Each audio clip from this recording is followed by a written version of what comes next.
આપણો જે back part હતો એ કટિંગ થઈ ગયો છે, એ જો આ ટાઈપનું દેખાય છે. હવે આપણે કરવાનો છે ફ્રન્ટ પાર્ટ.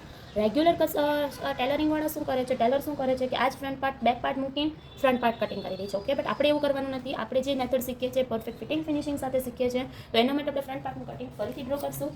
ઓકે, તો ફ્રન્ટ પાર્ટ માટે આપણે સૌથી પહેલાં તો શું કરવાનું છે, સ્કેલથી આપણે સ્ટ્રેટ લાઇન ડ્રો કરી દેવાની છે. હવે આપણે ફ્રન્ટ પાર્ટની અંદર સૌથી પહેલાં લેન્થ ડ્રો કરવાની નથી, ફ્રન્ટ પાર્ટની લેન્થ આપણે પછી ડ્રો કરશું. ઓકે, તો હવે આપણે સૌથી પહેલાં અહીંયા માર્ક કરી દઈએ શોલ્ડરનું. શોલ્ડર 7.25, 1 ઇંચ ડાઉન, જેવું આપણે બેકમાં કર્યું હતું પરફેક્ટ સેમ એવી રીતના જ કરવાનું છે, 2.5 ઇંચ. ઓકે, આટલું ક્લિયર થઈ ગયા પછી આર્મહોલની મેથડ પણ જેમ આપણે સેમ બેક પાર્ટમાં કરી હતી સેમ જ રહેશે. Chest divide by 6 plus 1.5, 1 inch, 1.5 નહીં 1 ઇંચ. ઓકે, તો આપણે અહીંયાથી ચેસ્ટ ડિવાઇડ બાય 6 પ્લસ 1 કર્યું હતું તો આપણું કેટલું આવ્યું હતું 7 ઇંચ. ઓકે, અહીંયાથી ક્લિયર. હવે આપણે બેક પાર્ટમાં આપણું નેક ડીપ છે, તો ડીપ માટે આપણે સૌથી પહેલાં તો શું કરશું, શોલ્ડર માઇનસ કરશું. હવે તમારા માટે આ પોઈન્ટ નવો છે કે શોલ્ડર માઇનસ શું છે. આપણે શોલ્ડર માઇનસ ચાર્ટ લેવાનો છે. આ શોલ્ડર માઇનસ ચાર્ટ છે આપણી પાસે. હવે હું તમને આ જોતા પણ શીખવાડી દઉં કે આપણું શોલ્ડર આપણી પાસે તો માઇનસ કરવું છે, તો આપણી પાસે કેટલી વસ્તુ હોવી જોઈએ, કે આપણી પાસે કેટલું રેડી શોલ્ડર જોઈએ છે આપણને, એ એક હોવું પડે કે જે રેડી શોલ્ડર હોવું પડે. નેકનો શેપ, કે આપણો નેકનો શેપ રાઉન્ડ છે, સ્ક્વેર છે, સ્વીટ હાર્ટ નેક છે, વી લીફ નેક છે કે વી સ્ટ્રેટ નેક છે. ફ્રન્ટની અંદર આટલા નેક સિવાય એક પણ નેક અલગથી આવતું નથી. કોઈ પણ જે કંઈ પણ અલગ શેપ આવતો હશે તો એ કોઈ પણ આની અંદર સેટ થતો હશે. બાકી બેઝ જે શેપના કહેવાય કે શેપના બેઝ જે છે એ આટલા જ હોય છે, આના સિવાય હોતા નથી. ઓકે, પછી આપણી પાસે બીજો પોઈન્ટ એવો હોવો પડે કે આપણું નેક ડીપ કેટલું કરવાનું છે ને એ આપણી પાસે માર્જિન હોવું પડે, મીન્સ મેઝરમેન્ટ હોવું પડે કે શું કે આપણું નેક કેટલું ડીપ થવાનું છે. 6 ઇંચનું થવાનું છે, 5 ઇંચનું થવાનું છે, 6.5 ઇંચનું થવાનું છે, 7 ઇંચનું થવાનું છે. ઓકે, તો રેડી શોલ્ડર, નેક ડીપ અને નેકનો શેપ, આ ત્રણ વસ્તુ આપણી પાસે હશે તો આપણે ઇઝીથી શોલ્ડર માઇનસ કરી દેશું. Okay, 18 inch. ઓકે, હવે આપણું નેક થશે શેપ આ વાળી લાઈનમાં આવશે. ક્લિયર. હવે આપણું નેક ડીપ છે 7 નું, તો આપણી આ લાઈનમાં આવશે. તો કયો પોઈન્ટ આવ્યો, આ પોઈન્ટ આવ્યો. ઓકે, તો આપણા કેટલા માઇનસ થશે 2 ઇંચ. તો આપણે 2 ઇંચ જે કંઈ પણ છે એનું અડધું આપણે માર્ક કરશું આ સાઈડના ભાગમાં 1 ઇંચ. ઓકે, 2 ઇંચનું અડધું થાય 1 ઇંચ. 1 ઇંચ વાળું જે કંઈ પણ લાઈન પડે છે ત્યાંથી આપણે સ્ટ્રેટ લાઈન નીચેની સાઈડ ડ્રો કરી દેવાની છે. હવે આપણે અહીંયાથી આનું મિડલ લેવાનું છે, આર્મહોલનું મિડલ કરી દેવાનું છે. અને અહીંયાથી આપણે ફરીથી 1 ઇંચ જે આપણે બેક સાઈડમાં ક્રોસ ગયા હતા સેમ એવી રીતના 1 ઇંચ જેટલું ક્રોસ આપવાનું છે. ઓકે, હવે આપણે ફ્રન્ટ પાર્ટની અંદર લૂઝિંગ એડ કરવાનું છે 1 ઇંચ, ઓનલી ફોર 1 ઇંચનું લૂઝિંગ. 36 ની ચેસ્ટ, 36માં 36.5, 36.5 એની અંદર આપણે એડ કરશું 1 ઇંચ, એટલે કેટલા આવશે 37.5 ઇંચ. એને ડિવાઈડ આપણે કેટલા કરવાના છે 4, તો આપણું કેટલું આવશે 9.37, 9.37. તો આ માપ આપણે ત્યાં કરશું, અહીંયા કરશું. રેડી. હવે 1.5 ઇંચ આપણું એક્સ્ટ્રા આવશે જે આપણું આપણે માર્જિંગ એડ કરવું છે. હવે ફરીથી આપણે આર્મહોલ શેપથી જ તે આર્મહોલ ડ્રો કરી દેવાનું છે. એક્ઝેક્ટ પરફેક્ટ ચેક કરવાનું છે કે કોઈ પણ પોઈન્ટમાં આપણે ક્યાંય પણ આપણે ઓલું ન થાય, કે જ્યાં આપણું પોઈન્ટ ના પડે એ આપણે ધ્યાન રાખવાનું છે. ઓકે, હવે જે આપણું અહીંયાથી માઇનસ કરેલું શોલ્ડર છે ત્યાંથી અહીંયાનું આપણે જે નેક પોઈન્ટ આવે છે ત્યાં સુધીનું આપણે મિડલ કરી દેવાનું છે. હવે અહીંયાથી આપણે બ્લાઉઝની લંબાઈનું માર્ક કરશું કે જે આપણી 16 છે એટલે આપણે કેટલી લઈશું 17. આપણે અહીંયાથી કેટલા પર માર્ક કરશું 17 પર. ઓકે, હવે આપણે માર્ક કરવાનું છે છાતીની લંબાઈ, જે આપણે શોલ્ડર ટુ એપેક્સ કહીએ છીએ એનું માર્ક કરવાનું છે. તો આપણું શોલ્ડર ટુ એપેક્સ છે 10.5 ઇંચ છે. શોલ્ડર ટુ એપેક્સ 10 છે તો આપણે કેટલા પર માર્ક કરશું 10.5 પર માર્ક કરશું. આપણી ગળાની લંબાઈ કેટલી છે 7 ઇંચની, તો આપણે 7 ઇંચ પર આ માર્ક કરશું. ઓકે, આપણા બધા માર્ક થઈ ગયા પછી આપણે તેને ત્યાં આપણે લાઈન ડ્રો કરી દઈશું. ક્લિયર. હવે આપણે સૌથી પહેલા નેક શેપ આપી દઈશું. તો નેક શેપ આપવા માટે આપણે અહીંથી રેડી શોલ્ડરનું માર્ક કરવું પડશે. તો રેડી શોલ્ડર આપણું છે 2.5 ઇંચ, તો આપણે કેટલું જવાનું છે 3.5 ઇંચ. ઓકે, તો 3.5 ઇંચ અહીંયા આવે છે, તો એને આપણે સ્ટ્રેટ પણ આવી રીતના પણ એટેચ કરી શકીએ છીએ. આવી રીતના પણ તમે નેક રાઉન્ડ શેપ ડ્રો કરી શકો છો. બટ હું અહીંયાથી 1/2 ઇંચ જેટલું ક્રોસ જઈશ, જે નીચેના ભાગથી આપણે 1/2 ઇંચ જેટલું ક્રોસ કરી શકીએ છીએ. ઓકે, અહીંયાથી આપણે સ્વીટ હાર્ટ નેક આપવાનું છે શેપનું. તો સ્વીટ હાર્ટ નેક આપવા માટે ક્લિયર, આ આપણો સ્વીટ હાર્ટ નેક શેપ આવી રહ્યો છે. હવે આપણે અહીંયાથી આ વાળી જે લાઈન છે જે અહીંયાથી આપણે શું કરી દેવાનું છે સ્ટ્રેટ કરી દેવાનું છે સીધી. એટલે આ વાળું આપણું જે કાંઈ પણ માર્કિંગ છે એ બધું આપણે શું થઈ જશે કટ થઈ જશે, જેથી કરીને તમારું જે શોલ્ડર નીચે પડવાની જે ઇશ્યુ આવતો હતો કે જે કાંઈ પણ પ્રોબ્લેમ આવતી હતી હવે પ્રોબ્લેમ નહીં આવે. ત્યાર પછી હવે આપણે માર્ક કરવાનું છે અહીંયાથી apex to apex. Apex to apex કે બે છાતી વચ્ચેનો ગેપ, કે જે ટાઈપમાં આપણે જ્યારે બોડી મેઝરમેન્ટ લઈએ છીએ ત્યારે એનો આપણે માપ લઈએ જ લઈએ છીએ. તો મારા ક્લાઇન્ટનું એપેક્સ ટુ એપેક્સ છે 7, તો એનું હાફ થશે 3.5. તમે અહીંયા 3.5 પર માર્ક કર્યું છે. તો અહીંયા 3.5 પર માર્ક કર્યા પછી આપણે ચેસ્ટ લાઈન ઉપર 3 ઇંચનું માર્ક કરવાનું છે. અહીંયા 4 આવે છે તો અહીંયા 3.5, અહીંયા 3 આવે છે તો અહીંયા 2.5. મીન્સ કે જેટલું પણ તમે અહીંયા માર્ક કરો છો તેના કરતાં તમારે 1/2 ઇંચ ઓછું આપણે અહીંયા માર્ક કરવાનું છે. ઓકે, હવે આપણે આવશે વેસ્ટ લાઈન. તો વેસ્ટ લાઈન માટે આપણે શું કરશું કે આપણી જેટલી પણ ચેસ્ટ વેસ્ટ છે, મીન્સ કે આપણી જેટલી પણ કમર છે 28.5, એને ડિવાઈડ આપણે 4 કરશું એટલે કેટલા આવશે 7.12. ઓકે, તો પહેલાં આપણે 7.12 ઉપર આપણે માર્ક કરી દઈશું. હવે આપણે અહીંયા કમરમાં આપણી છાતીનું માપ જો તમે જોઈ શકો છો કે આપણી છાતીનું માપ આવશે 3 ઇંચવાળી લાઈનમાં, એટલે આપણે દાટ કેટલાનો આવશે 3 ઇંચનો દાટ આવશે. તો આપણે અહીંયા જે આપણે ચોથો ભાગ માર્ક કર્યો 7.12, અહીંયાથી જે માર્ક કર્યો 7.12, ત્યાંથી આપણે કેટલા ઇંચ પ્લસ કરશું 3 ઇંચ પ્લસ કરશું અને 1.5 ઇંચ આપણે શું લેશું એક્સ્ટ્રા લેશું. ઓકે, ત્યાર પછી આપણે ફરીથી ફિટિંગવાળી લાઈન ફિટિંગ સાથે, માર્જિનવાળી લાઈન માર્જિન સાથે મેચ કરી દઈશું. હવે આપણે શું કરવાનું છે કે જ્યાં આપણે આ માર્કિંગ કર્યું હતું 3.5 અને 3 વાળું, ઓકે, ફરીથી કહું છું કે 3.5 અને 3 વાળું જે માર્કિંગ કર્યું હતું અહીંયા જ્યાં માર્ક આવ્યું હતું ત્યાંથી આપણો જેટલો પણ દાટ છે ને એ દાટ આપણે હવે માર્ક કરી દેવાનો છે. આપણો દાટ છે 3 ઇંચનો, આપણે અહીંયાથી 3 ઇંચ જે પ્લસ કર્યું છે એ આપણે અહીંયાથી અહીંયા સુધીનું માર્ક કરી દેવાનું છે. પછી એને આવી રીતના ક્રોસ એટેચ કરી દેવાનું છે. ઓકે, આટલું ક્લિયર. હવે આપણે આ દાટ લેવા માટે એનું તો સૌથી પહેલાં મિડલ કરશું. ઓકે, અને હવે આ મિડલનું પણ આપણે ફરીથી એક વખત મિડલ કરશું અને આ મિડલનું પણ ફરીથી એક વખત મિડલ કરશું. આટલું ક્લિયર કર્યું. આપણી પાસે પહેલાં તો ફૂલ આપણું જે છે એનું મિડલ થશે. ઓકે, અને પછી જે આ એટલું મિડલ છે એનું મિડલ થશે અને આ એટલું છે એનું મિડલ થશે. ઓકે, તો હવે આપણે એને નામ આપી દઈશું A, B, C and D. Okay, તો આપણે C વાળા પોઈન્ટ ઉપર નીકળવાનું છે 1/2 ઇંચ જેટલું બહાર, B વાળા પોઈન્ટ પર નીકળવાનું છે 0.25 અને A વાળા પોઈન્ટ પર આ સાઈડ નીકળવાનું છે 0.25. ઓકે, B વાળા પોઈન્ટ પર આ સાઈડ, A વાળા પોઈન્ટ પર આ સાઈડ 0.25 આ સાઈડ બહાર આવવાનું છે, 0.25 આ સાઈડ બહાર જવાનું છે, 1/2 ઇંચ આ સાઈડ બહાર જવાનું છે. ઓકે, અને અહીંયા D વાળો પોઈન્ટ આપણો એક્ઝિક્યુટ સ્પેસ કરાશે.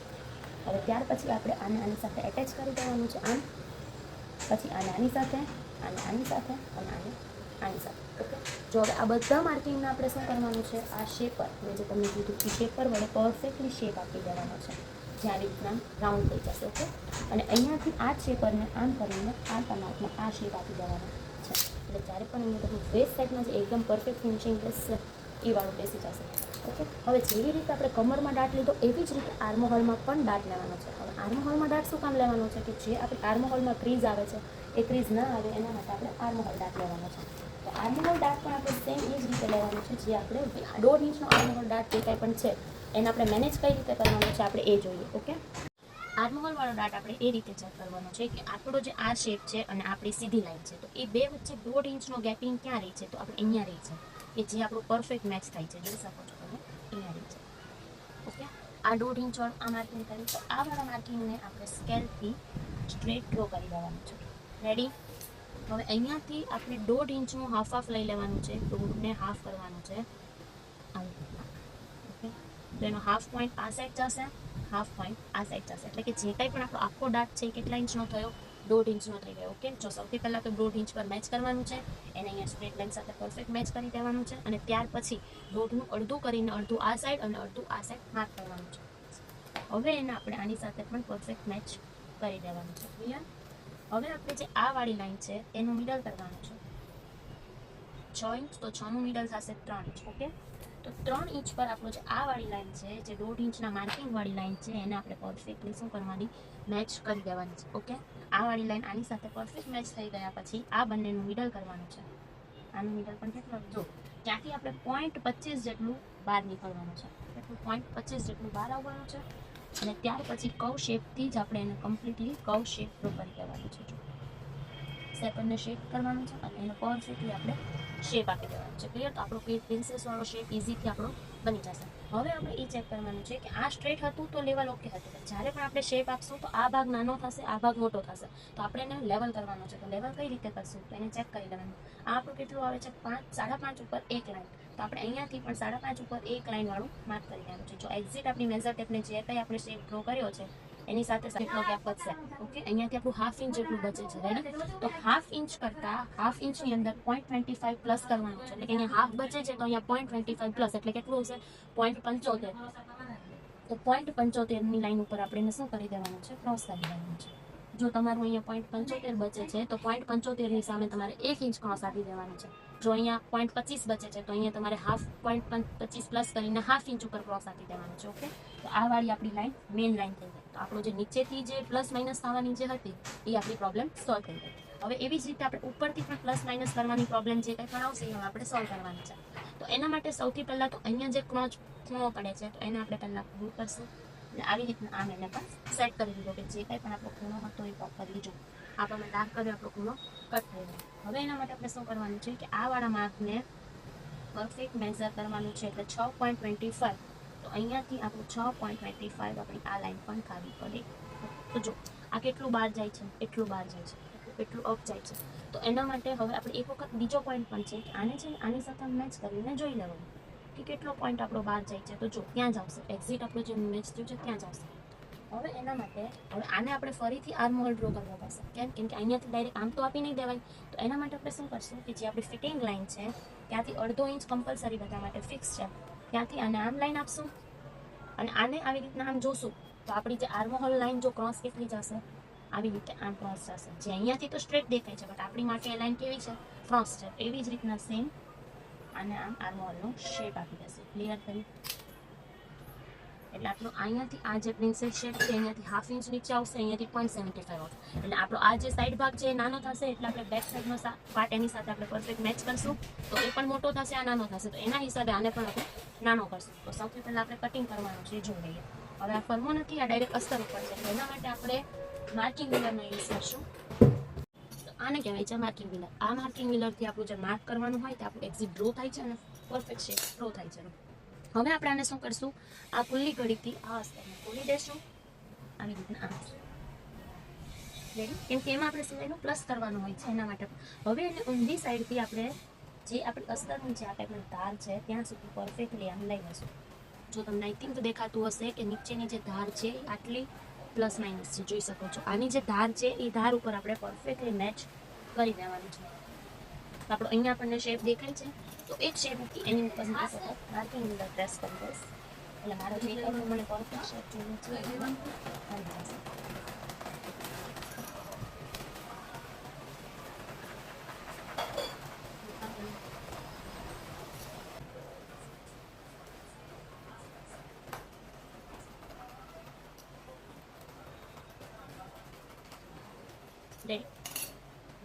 તો હવે આપણને તમે જોઈ શકો છો કે નીચેની સાઈડ જે અસ્તરનો જે નીચેનો ભાગ છે ત્યાં આપણને પરફેક્ટલી જે આપણું કટિંગ હતું એ આપણને જોયું છે. હવે આપણે શું કરશું, એની અંદર આપણે હાફ અહીંયા એટેચ કરવા માટે 1/2 ઇંચ આપણને માર્જિનની 1 ઇંચ જેટલું આપણે અહીંયાથી માર્જિન એડ કરશું.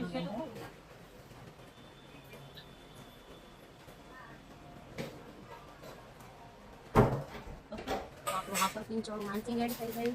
હવે આપણે એની અંદર આપણો કપ્સવાળો જે પાર્ટ છે એને આપણે હાઇલાઇટ કરી દઈશું. મીન્સ કે આપણો કપ્સવાળો પાર્ટ છે તો હવે એને આપણે કરી દઈએ.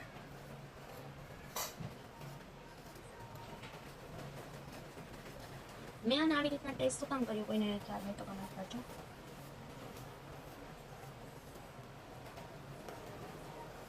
આવી ગયો તો કમેન્ટ કરીને જરા જણાવજો કે મારે ફીસ હતો જેથી કરીને બીજાઓને પણ ખ્યાલ આવી શકે.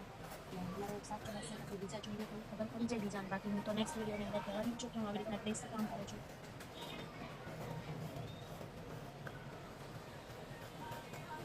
ઓકે, જો આપણો આ પરફેક્ટલી શેપ મેચ થઈ ગયો છે અને હવે આને આપણે શું કરશું, કપ્સવાળા પોઈન્ટ ઉપર આપણે કટ આપી દઈશું. રેડી? હવે આપણું જે મેઇન કટિંગ હતું છે આ સાઈડ હતું. તો હવે આપણે જે પહેલા પાર્ટની અંદર આપણે 1/2 ઇંચ એડ કર્યું. જો આપણને શેપ અહીંયા તમે ઇઝીથી જોઈ શકતા હશો. જો હું અહીંયાથી કટ કરત તો મારે આ વાળા પાર્ટનું 1/2 ઇંચ માઇનસ થઈ જાય. જે આપણું ડ્રો કરેલું હતું એ બધું આપણું ડિસ થઈ જાય. એટલે હવે આપણે શું કરવાનું છે, આની બહાર પણ 1/2 ઇંચ જેટલું એડ કરવાનું છે. તો એના 1/2 ઇંચ જેટલું હું એડ કરી દઈશ. આપણને કટિંગ કરવામાં પણ ઇઝી રહેશે કે આપણે કંઈ બાય ચાન્સ ભૂલ ન થઈ જાય. અને તમે જો બિગિનર્સ છો તો તમે આવો સાદો ચોક યુઝ કરજો જેથી કરીને તમારે રફ કરવું છે તો તમે રફ ઇઝીથી કરી શકશો. આ ચોક બેટર છે કે પછી એવા કાંડાવાળો ચોક એ પણ કમેન્ટ કરજો. તો નેક્સ્ટ હવે આપણે જે કંઈ પણ શેપ આપણે કટિંગ કરવાનું છે એને મેં આવી રીતે ડ્રો કરી દીધો છે. ખ્યાલ આવી જશે તમને લોકોને. હવે હું આને કટ જો આ લાઇનથી 1/2 ઇંચ જેટલું બહારથી કર્યું છે એટલે તમે એ જરા જોશો. હું આને કટ કરીને રેડી રાખું છું.